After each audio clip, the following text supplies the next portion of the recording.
for 108 people watching the video right now. Smash that like button if you're new.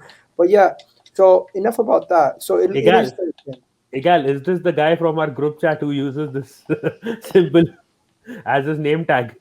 no, that's not Arsenal presser. No, No, there it's is some guy one called, more I think guy. it's like Arsenal edits or something like that. The guy who Yeah. posted it.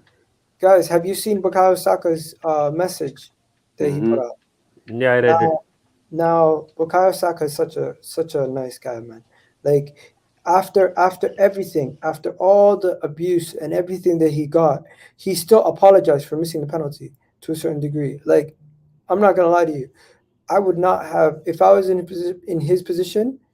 I don't know what I would have said. I would have got a PR team to go put out something or something like that. Because at the end of the day, he must have been thinking so much about everything that's going through his mind, all the abuse that he was getting. It's crazy that Saka went out of his way to even say what he said. Like it's such a nice guy, man. You gotta love Bukayo Saka. You genuinely gotta love Bukayo Saka. So let me read his statement, right? So I always I always stay away from social media for a few days. I spent time with my family reflecting on the last few weeks, right? This message won't justify how grateful I am and how much love I have received. I feel that I need to thank everyone who has supported me, right? It's an honor to be part of the England squad that leads by example. They are brothers for life, and I'm grateful for everything that I have learned from everyone, all the players, staff who work there, everyone who's helped me reach the finals. Uh, what? Everyone who's helped us reach the finals in 55 years, seeing my family in the crowd, knowing what they've given to me get there. It meant everything to me, right? There's Egal, no Egal. words.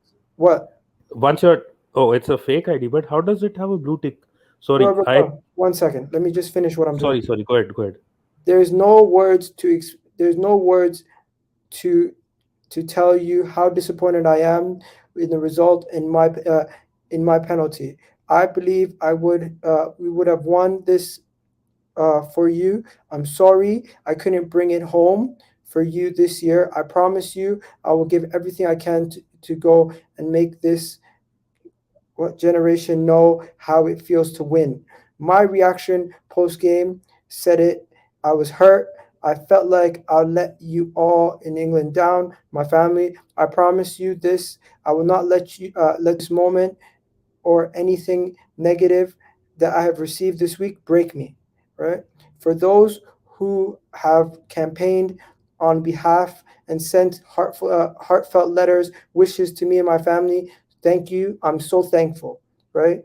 This this is what football is about, and the passion. People of all races, gender, religion, background coming together. This one shared joyful roller coaster of football. Social media platforms like Instagram, Facebook, and Twitter. I don't want any child or adult to receive hateful or hurtful messages. Marcus Rashford, Jadon, Sancho have received this week.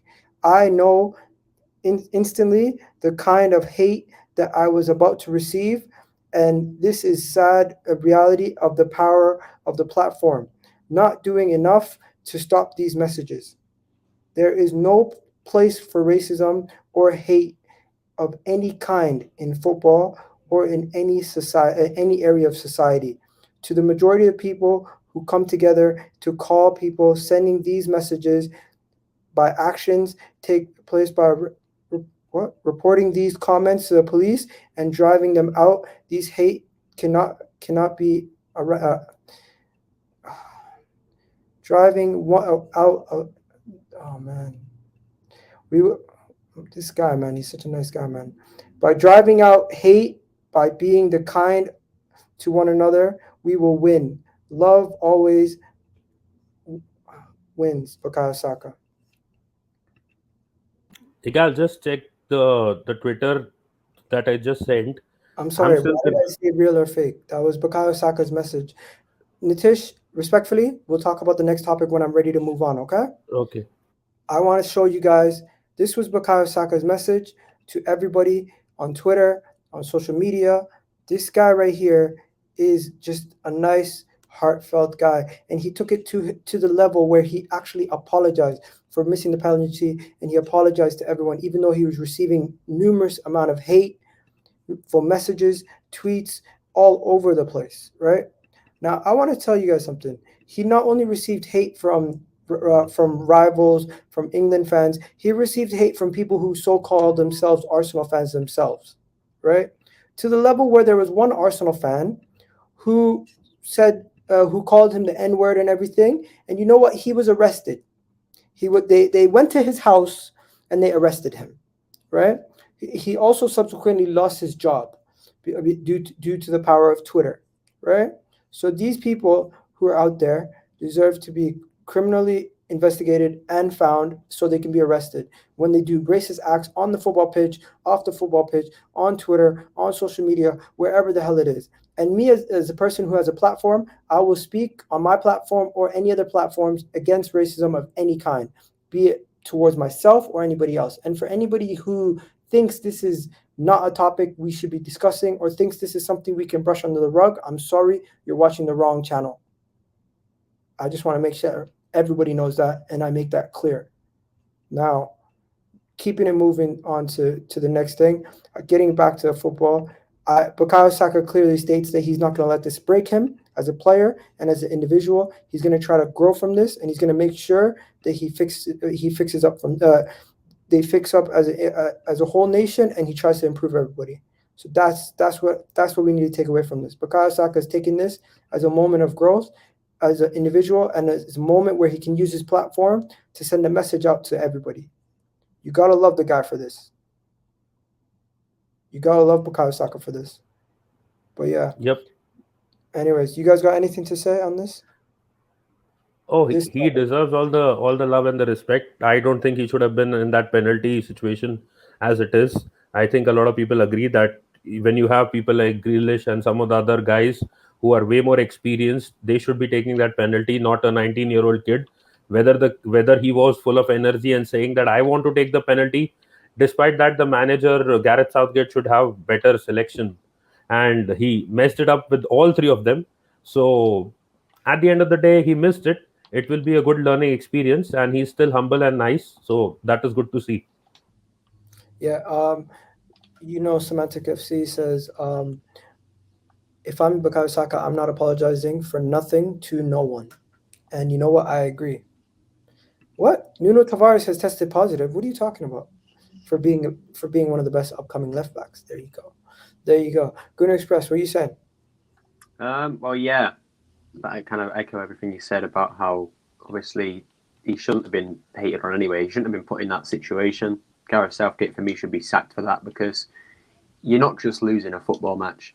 You're ruining the mentality of a 19-year-old boy. You're possibly ruining his life. You know, certain players take things like that so bad to the point where they don't want to play football ever again. They get abused so much that you don't know what's going to happen. So it was such a stupid decision. It was so silly to put. I'm not going to say Rashford. Rashford has no excuse for me for missing that penalty. I don't care what age you are. You are taking professional penalties for Manchester United enough, so you should have scored. You should have hit the target. But no. Does he deserve the abuse for missing that penalty? Of course not. He should have scored it. But does he deserve the abuse and the racism? No, of course he doesn't. So I'm not condoning any of that. Nobody deserves exactly. No matter what. discrimination. 100%. And this is what I'm saying. Like, this is why I love Saka so much. This is why, someone yesterday on my Twitter said that I'm riding his dick. Say what you want. I'm going to keep loving this kid the way that I do. I'm going to keep gassing him up the way that I do. I'm going to say that he's better than every other player and that he's the best in the Premier League, this and that. Because I think he is. Because everything about Saka, he's such an idol. He really is. The kid is 19 years old. He is incredibly smart. And what I mean by that is he did so well in school. Even though he had, he has an excuse for not doing well in school. I'm a footballer. I'm playing football. I don't have to do well in school, but he did. He kept that mentality. He kept working hard. He kept studying. No excuses. Did well in school. He's a beauty. He's a lovely human. You could tell he is. The way that message was written, like what Nitish was saying, and like what you were saying, Igal. Does he have to apologize to these people who abused him? No, but he is. He is, because he knows that even though I have all the excuses in the world in terms of or people are saying it's Southgate's fault. You know, I'm being abused, this and that. He still apologises because he knows that even though he didn't do anything wrong, he thinks he sent it did, to you, and he's going to Jonathan. apologise for it. So I mean, look, I say things positive about Saka all the time, and the one thing that I do like about this, you know, one positive to take away is he said it himself. He's not going to let this get him down, which is the one thing that every Arsenal fan was worrying about. You know, would this ruin him? And obviously, it sounds like it's not going to. And as well, he's finally getting the respect he deserves. So many people disrespected him simply because he played for Arsenal. Nothing to do with how good or bad of a footballer he is. Nothing to do with how nice of a person he was. Just simply because he plays for Arsenal, he got so much hate, so much abuse, so much stick. Now people realise that it doesn't matter that he plays for Arsenal. There's no way you can hate on him. I'm sorry, I don't get it. What is there to hate about Saka? I really don't get it. Like, there's nothing to hate about Saka. It's just the fact that he's an Arsenal player, isn't it? That's what I'm saying. It's a simple fact that he's an Arsenal player. That's it. 1 second. I missed this super chat. Sorry about that. Dabber Duck. Welcome, Jonathan and HJ90, by the way. The question is, would you prefer B or C? A good level target with full preseason, or an A-level target superstar on a deadline day? Why can't we get an A-level player with a full preseason? Why can't we do that? That's the problem. You know, we're moving so slow at the moment in the transfer market. You know, we've only signed one backup left back. Lokonga, yes, I know it's done, but we need to move a bit quicker because, you know, if we want those A-level players, get them now. This is what we did with Thomas Partey last season. The reason he got them injuries is we had to force him in. He didn't have a full preseason and he got injuries that no one expected him to. We need to get our top targets quicker. Yeah, I hear that. What about you, Jonathan? I want to ask a question relating the